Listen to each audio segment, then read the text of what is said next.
Good morning, Codger Biker here, and I can't take any more of this homeschooling.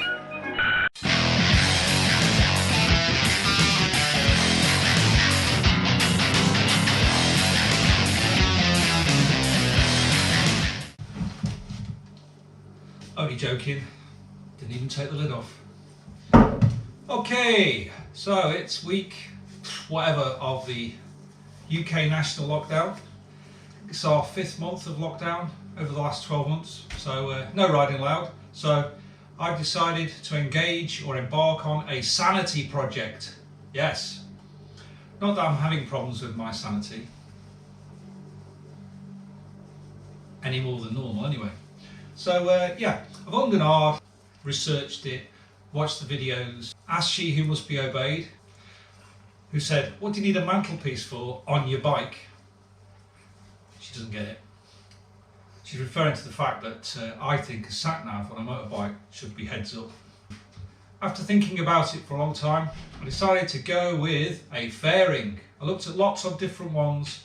Some were too expensive, some looked too tricky, some looked as though they didn't suit the bike properly for my needs, which is I am not going on an international rally. So I want an ADV bike with a screen. So I went with the Rade garage fairing. And I haven't installed it yet, so what I thought I'd do first of all is take a look at what's in the box. What's in the box? So, let's have a look inside the box. This is what you get. By the way, I don't even drink alcohol. If you look, alcohol-free lager. I used to make my own alcohol-free lager after having 10 pints of lager and then going to the urinal, but now that's what I drink.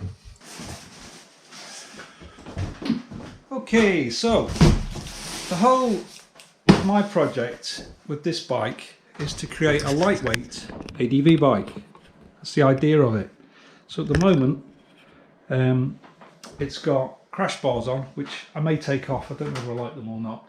It's got a rack from Paramoto. It can have luggage which straps to the guards by the swing arm, so I can luggage it with a reasonable amount to last a couple of days. Got my bark busters. I've taken the screen off for the moment, so that's saved a bit of weight. I've taken the sat nav off for the moment, which has saved a bit of weight, but overall, spec as it is, the bike's around about 170 kilograms. That's with a full tank of fuel and everything, all the fluids. So if I was to drain all the fluids, the water, you probably get it down to the spec of about 145 kilograms. You're always going to add 25 kilograms to the dry weight. So at the moment, it's about as light as you can get and still have travel capability. So I weighed this box. This box came from the Rade garage, and with the cardboard box and everything in it, it's 5.5 kilograms. So I'm not going to be adding everything because there are bar rides and things which I don't need at the moment. So I reckon I'll be adding about 4 kilograms in total. But given that I'll be removing the headlight, I've already removed the screen that was on there. So I think, and I've also taken off the GPS holder. So removing those few things will save me a kilogram or two. So probably I'm going up 2 or 3 kilograms in total, which I think is acceptable for the benefits that I hope to get from this. And one day, when we can ride, I might find out whether it works. So let's have a look. I've opened the box, so I'm going to get everything out now and just put it on the table.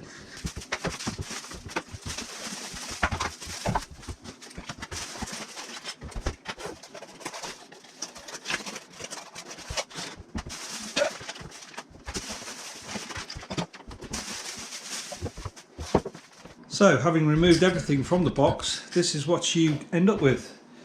You've got the screen, very nice. It does have a few blemishes on it. They do mention that on the video, which just doesn't worry me. I think that's part of the way that it's made, but it's not bad. It's a nice looking thing, so that's quite spectacular. Hello. So we've got the screen. We've got the LED motorcycle headlights, which thankfully has main beam and dip. Some of the LED headlights only have dip, which is not brilliant. There's a set of indicators. I think you can choose to either install these onto these side pieces or maybe use the originals. I'll probably try to use originals, but we'll see. They don't poke out so much, so there'll be less chance of them breaking. In fact, I might fit those, come to think of it. There you go, just changed my mind in real time. These are supposed to be strong enough to take the weight of a fall, a reasonable fall. There's a mask for the headlight, which fits inside of there, or outside of there. There's the actual tower itself. Has a nice bar here for GPS. There's a GPS mount that will go on there for the Garmin, I think. I've also found one made locally that will take my, hopefully take my TomTom. So your speedo goes on there, USB will go there, etc. I'm sure you've seen the videos if you're watching this. So that's aluminium. Probably weighs a couple of kilograms. Now, it's the things which I may or may not use. There is here, and I think this is brilliant that they include this. I have some criticisms about this kit, but this is not one of them. They include bar risers and the pin and all the fittings so that you can fit a Scott steering damper, which is brilliant. So you get that as part of the deal. So I think that's really good. I'm not fitting out yet though. I'm going to do that later. So for now, I'm just going to fit the front of it, so to speak, and leave the rest of that till I get a Scott's damper, if I get one day. But it's good that that's included. Then there is this mysterious piece of plastic and various other rubber nuts and things, fittings, which are in the bag.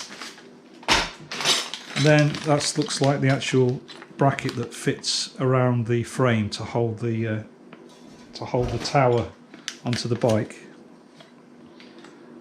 First of all, my issues with this kit. Noticeable by its absence are the instructions. There are none. And given that it's quite a big job, you know, you'd think really a PDF online or something would be quite useful.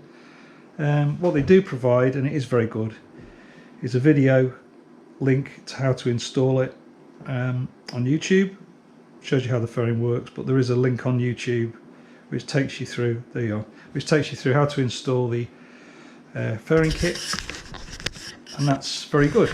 But obviously they're expecting you to have a bit of common sense of how you do this, because when he fits it to that bike, he fits it to a bike that's got the Rade garage fuel tank on it. Mine hasn't got the fuel tank, so I think it'll be slightly different. I think they'll have a couple of extra jobs to do that he doesn't show you on the video.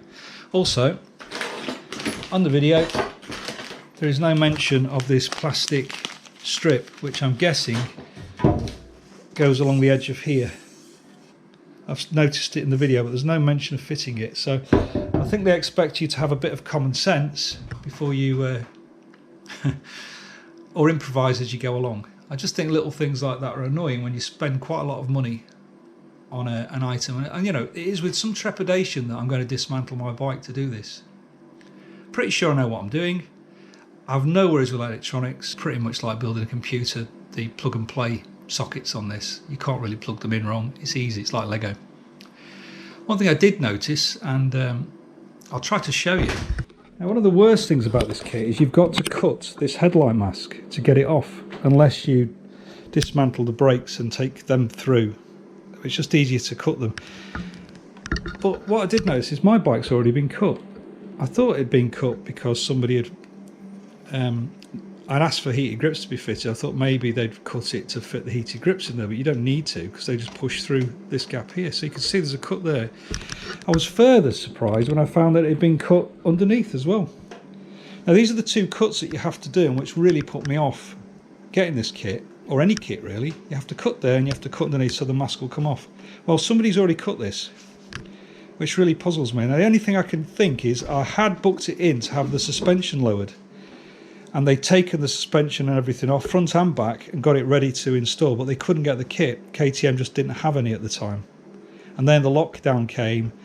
My bike came from Wales, which is technically another country, so the border was closed. So in the end I took the bike without the kit, so they put it back together again. So whether that's an artifact from that another COVID shambles, I don't know, but In one way, it makes it easier for me because I don't have to cut it. It's already pre-cut. But in another, it's a bit mysterious as to why it was cut. Any ideas? Hello. I do have an audience at all times. So that's just my little intro to the fitting of this aluminium tower system. And we'll see how I get on with it over the next few YouTube videos. Now, as I say, I'm busy at the moment. I've got homeschooling on the go, which is happening even now in another room. So I don't know when I'll be getting on with this, but I've got plenty of time. As I say, we won't be riding until April. It's now January the 26th, so I've got quite a long time to do it. I don't think it'll take me too long once I get going.